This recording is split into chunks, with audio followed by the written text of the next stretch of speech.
Hello, thank you for joining us on the news. I'm Ruth Aguele. My sign language interpreter is Taiwo Ozoma. Let's bring you the headlines. U.S. senators raise alarm over Donald Trump's migrant detentions at Guantanamo. Says $100,000 per person daily cost way too much to bear. Engineers seek improved foreign exchange earnings from blue economy. Say sector has potential to create jobs. And Nigeria's First Lady marks World Day for Cultural Diversity and Development, calls for celebration of nation's cultural heritage.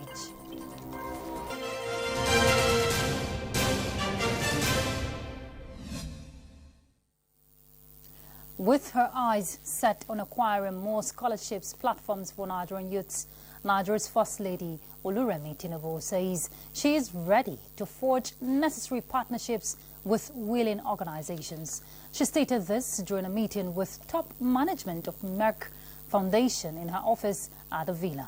State House correspondent Adeni Taiwo reports that the First Lady is expected to champion advocacy and infertility and stigmatization with her appointment as Merck Foundation More Than a Mother campaign ambassador.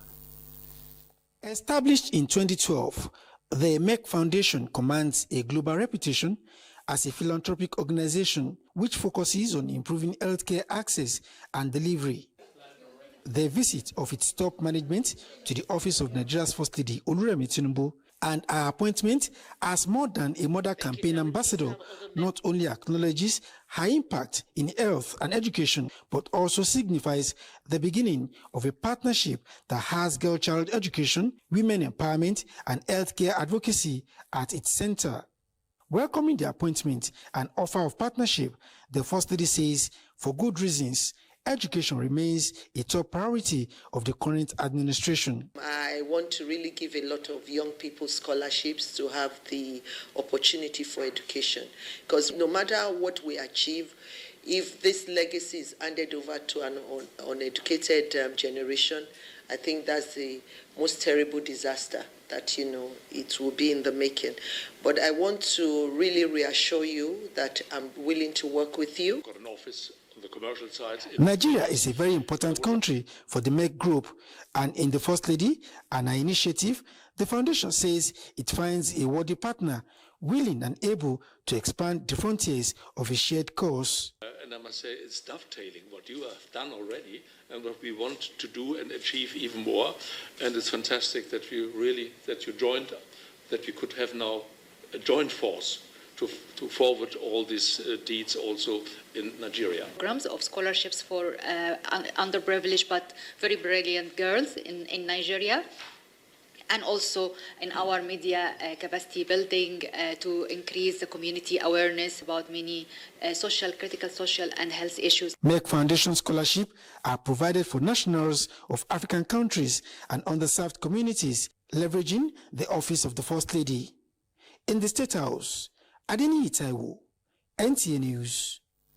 Nigeria's First Lady Oluremi Tinubu has called on Nigerians to always celebrate the nation's cultural richness, listen with empathy, and lead with understanding. She made a call in her message marking this year's World Day for Cultural Diversity for Dialogue and Development, and highlights the profound strength that lies in our differences as a people and the shared humanity that connects us all, while noting that Nigeria is blessed with over 250 ethnic groups, each speaking a different language.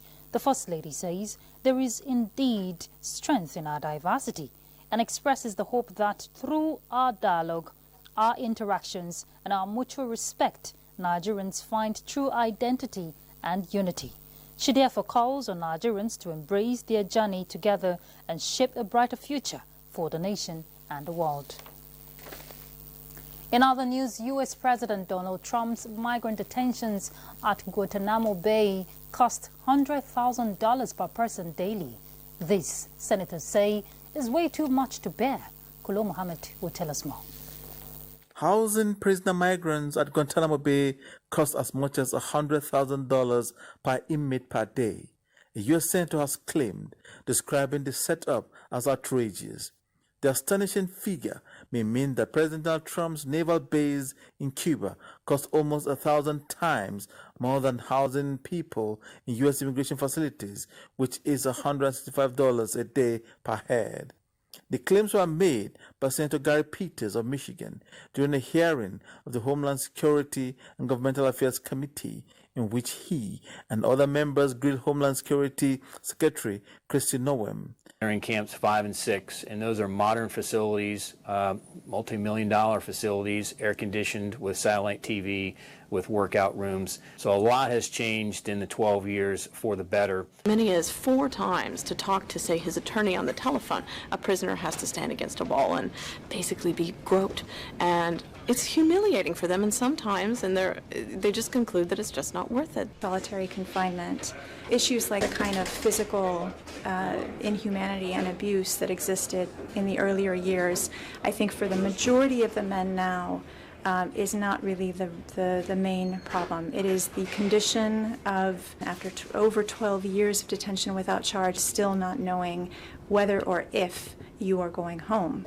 Senator Peters, the top Democrat on the committee, decried the use of facility as a prime example of wasteful government spending, highlighting that the Trump administration's irrational shuttling of prisoners back and forth had also been at U.S. taxpayers' expense. Kolom Hamad, NTA News.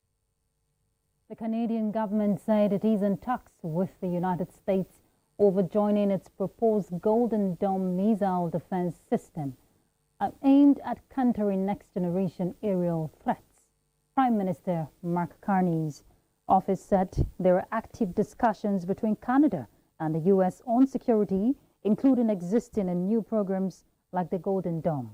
U.S. President Donald Trump unveiled the plan for the new missile defense system, announcing an initial sum of $25 billion to build it. President Trump added that Canada has expressed interest in joining. Reports say Canada's openness to joining the proposed Golden Dome system comes amid ongoing trade and security negotiations between the two countries after Trump threatened steep tariffs on Canada and said it will be better off as a U.S. state. A top court in the Democratic Republic of Congo has sentenced former Prime Minister Matata Ponyo Mapon to 10 years of forced labor after convicting him of embezzling $245 million from a failed agricultural product. Pulu Mohammed will tell us more. Former Prime Minister Ponyo, who served from 2012 to 2016 under former President Joseph Kabila, was tried in absentia along with former Central Bank Governor Djaris Mutombo and South African businessman Christo Grobler. Both Mutombo and Grobler received 5-year sentences. None of the 3 are currently in custody. The charges are connected to a massive corn farming project launched under Kabila's administration, which collapsed in 2017. Investigation into the failed initiative began in 2021 under President Felix Tshisekedi. Former Prime Minister Ponyo denies wrongdoing and claims the case is politically motivated. Authorities believe Grobler is in South Africa and Mutombo is in Belgium. Joseph Kabila, who left office since 2018, had been largely absent from Congo since 2023. Tshisekedi's government has also accused him of backing M23 rebel group in the east, claims his party denies. In other news, Accra Central Business District has become the flashpoint of a growing conflict between city authorities and traders occupying roadsides and pavements, turning them into makeshift markets. Reports say walkways meant for pedestrians are choked with hawkers, traders, and makeshift stalls, making movement nearly impossible. Struggle for space between vehicles and people has turned into daily challenge. In what officials call a renewed effort to reclaim the capital, the Accra Metropolitan Assembly and the Kwale Klote Municipal Assembly have launched a joint decongestion exercise. The operation is aimed at clearing unauthorized traders and structures congesting the city's thoroughfares. Task force members engage with traders, urging them to vacate the spaces peacefully. Many of the traders, predominantly women, voiced their frustration, citing lack of alternative livelihoods. Kolom Hamad, NTA News. And turning our attention back home, Minister of Marine and Blue Economy Adeboyega Oyetola has intensified Nigeria's campaign for election into Category C of the International Maritime Organization Council. This came to the fore when the minister received the ambassador of France to Nigeria, Mark Formbester, during a visit in his office that underscored the deepening maritime and diplomatic relations between both countries. During the meeting, Oyetola made a strong case for France's support for Nigeria's bid to secure a seat in the Category C of the IMO Council later this year. He emphasized that Nigeria, as a leading maritime nation in West and Central Africa and a gateway to the Gulf of Guinea, has played a pivotal role in advancing maritime safety, regional security and ocean governance. He added that Nigeria's membership in the IMO Council would reinforce its contributions to international maritime regulation and sustainability, especially at a time when global collaboration is critical to addressing the complex challenges facing the world's oceans. Discussions also focus on Nigeria's active participation in the forthcoming World Oceans Day and Third United Nations Oceans Conference holding in France from June 8 to 13, 2025, with Oyetola leading Nigeria's delegation to the event on behalf of President Bola Ahmed Tinubu. The initiative to inculcate the spirit of building a reputation for Nigerians and Nigeria by the Nigerian Institute of Public Relations is rooted with the official unveiling of the Reputation Management Group in October 2024. The fire of this vision keeps burning, as evident at the 2025 NIPR Week holding in Uyo, the capital of Akwa Ibom State, where the Minister of Information and National Orientation led a debate that supported reputation is an asset for Nigeria. Let's hear more from Salihu Abdullahi Gwanara. There is a growing concern here that the image of Nigeria cannot be shaped by its leaders alone, but by the actions, attitudes, and behaviors of its citizens. The campaign by stakeholders at this forum, including that of the government's image maker, therefore, is to promote and encourage everyone to be a proud ambassador of Nigeria's national brand in their interactions, social media posts, and even business transactions. As public relations professionals, referring solutions to Nigeria's brand locally and globally is a task top on the programs of the Institute. The mixture of the old and the young brain from diverse disciplines is an effective instrument towards realizing this goal. The physical presence of 92 years old Adekunle Salu, one of the living legends and idol of the NIPR, caught my attention at the ongoing conference in Uyo. He has been a member for more than 50 years and promised to be an active member for the rest of his life. He gave perspective to the path NIPR has chosen in nation building, using reputation as a viable tool. Reputation is all about relationships, really. That's all it is about, reputation. When God himself was saying, I am the Lord, I don't change. It's telling you the kind of person he is, his reputation. And I know, having studied all the religions, I know that there is God. There's your sense. Anybody with common sense should know or think, how do people see me? Reputation is about how people see you, or what you really are. That's all it's about. What kind of person are you? In fact, right now I'm preparing a book. All the legislators, federal, house, local government, I'm writing a book now to teach them that reputation matters. The government chief spokesman agreed that the campaign is timely and is in line with the government's key policy of national value reorientation. You are what your reputation says about you. And that means that if the entire world sees your country in negative, it means that you cannot, no matter how hard you try, be possible. And that's why we are urging practitioners and everyone to speak well about his country, to speak good about your country. You cannot, at a time that you are asking others to come and invest in your country, at the same time also be, talking ill about that same country. Nobody will come. Unrelenting efforts through forums of professional communicators like these are making an impact on building a nation whose citizens demonstrate acceptable standards of reputation in order to transform the country's image and socio-economic development. In Uyo, Akwa Ibom State, Salihu Abdullahi Gwadara, NTA News. All right, let's take a break. We're back shortly. Stay tuned. Thank you for staying with us. Nigeria's blue economy has the potential to expand the nation's growth in a way that creates jobs and rapidly improve foreign exchange earnings. But this potential can only be realized if policymakers integrate smart technologies driven by indigenous experts. Well, this was the position of panelists at a symposium by the Nigerian Society of Engineers in Abuja. Kelvin Ehunwahe reports. Nigeria's blue economy encompasses its vast coastline and maritime resources. It holds significant potential for sustainable economic growth, job creation, and improved food security. The sector offers opportunities in fishery, maritime transport, tourism, renewable energy, and much more.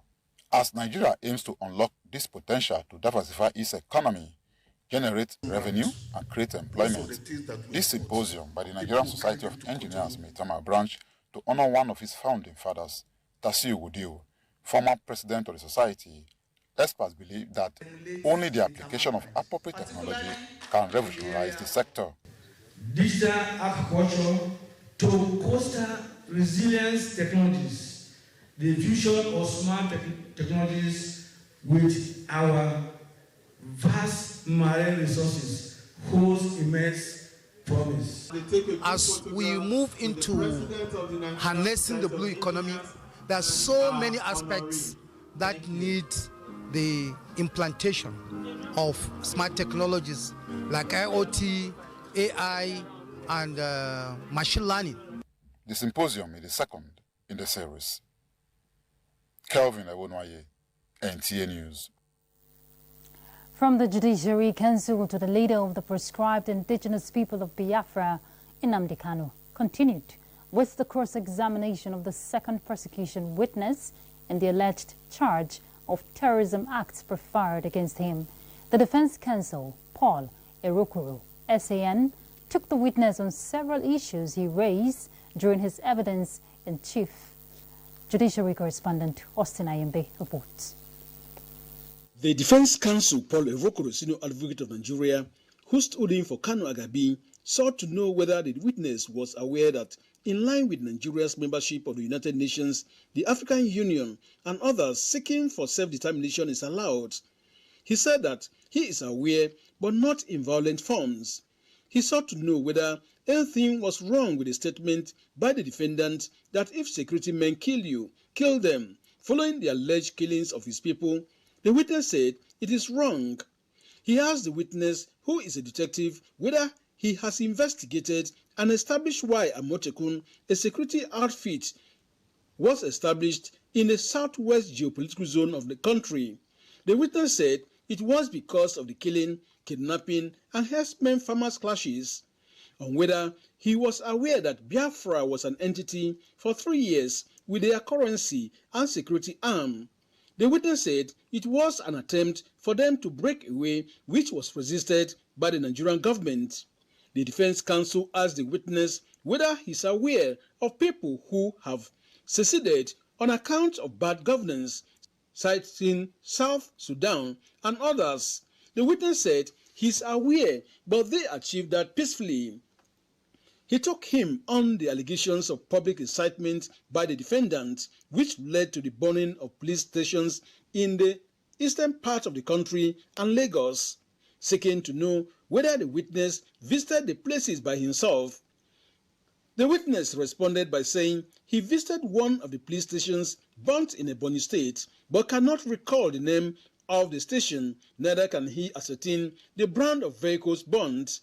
On whether the witness is aware that the defendant was cleared of the allegations by 3 superior courts of records, with one awarding a damage of 1 billion naira to the defendant, the witness said he is not aware. At this point, the defense counsel proceeded to tender certified true copies of judgments from the High Courts of Abia, Enugu, and Umuahia through the bar, which were admitted and marked as exhibits in the trial. He sought to know whether the witness was aware of the statements made by past military leader and the head of security service calling on Nigerians to defend themselves. But the witness said he only read that on social media. At this point, the defense counsel sought an adjournment to enable them to put together some materials they intend to use in further cross-examination of the second prosecution witness. This was granted by Justice James Omotosho, who fixed the 22nd of May 2025 for the conclusion of cross-examination of the second prosecution witness. From the Federal High Court, Abuja, Austin Anyebe, NTA News. To ensure President Bola Tinubu and Governor Basi Otu complete their people-oriented policies and programs, Cross River State Political Network has endorsed President Bola Tinubu and the governor of the state for re-election in 2027. This decision aims to enable the leaders to complete their people-oriented programs and policies, which the network believes are vital for the state's progress. The Director General of the Cross River State Political Network, Michael Abuja, disclosed this during a lively street walk along major streets in Calabar. Over Hyacinth reports. While highlighting the numerous laudable initiatives implemented by both leaders in the past 2 years, which is prompting this endorsement, the Director General says the various developmental projects have positively impacted the state, crediting Governor Tu for his people-centered leadership and commitment to the progress of the state.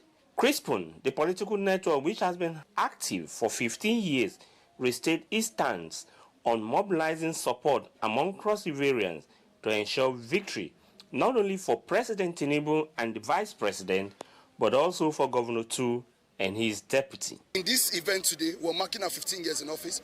We're also saying thank you and endorsing President Bola Ahmed Tinubu, and we're also endorsing His Excellency Senator Prince Basi Otu, the governor of Cross River State, for all that he has done these 2 years.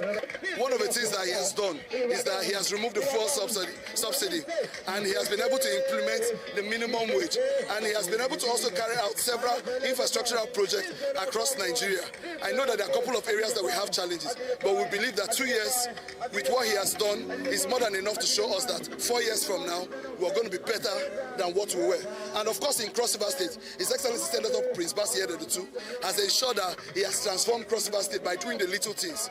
He's beautifying the town. He has brought about several intervention projects. He has launched massive projects that will turn around the economic fortune in the state.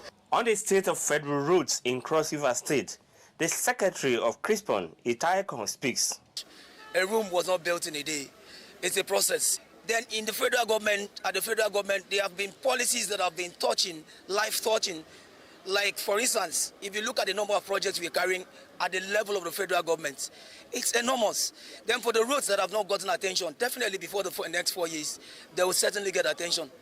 The event drew thousands of enthusiastic supporters from all the 18 local government areas of Cross River State, which were on the streets of Calabar, singing and dancing to express their support for the president and the governor in recognition of their milestones achievement within the short period of 2 years. In Calabar, Oba Hyacinth, NTA News. President Bola Tinubu extends heartfelt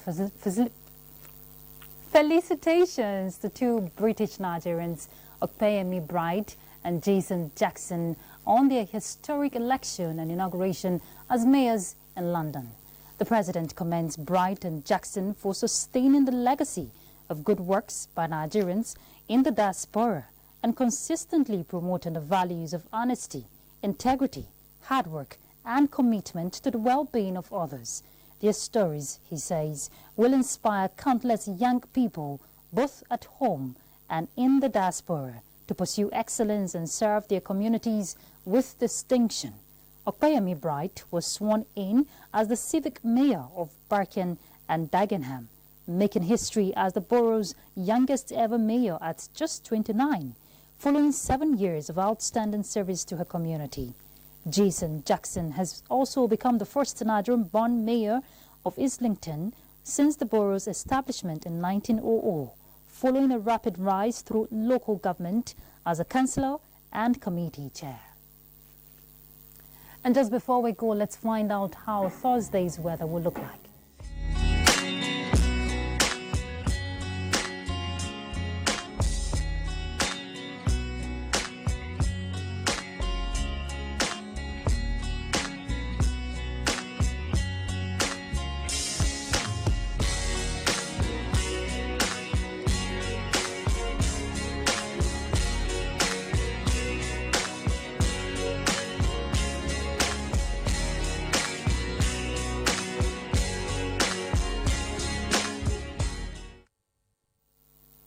And that concludes the news. Thank you for your time.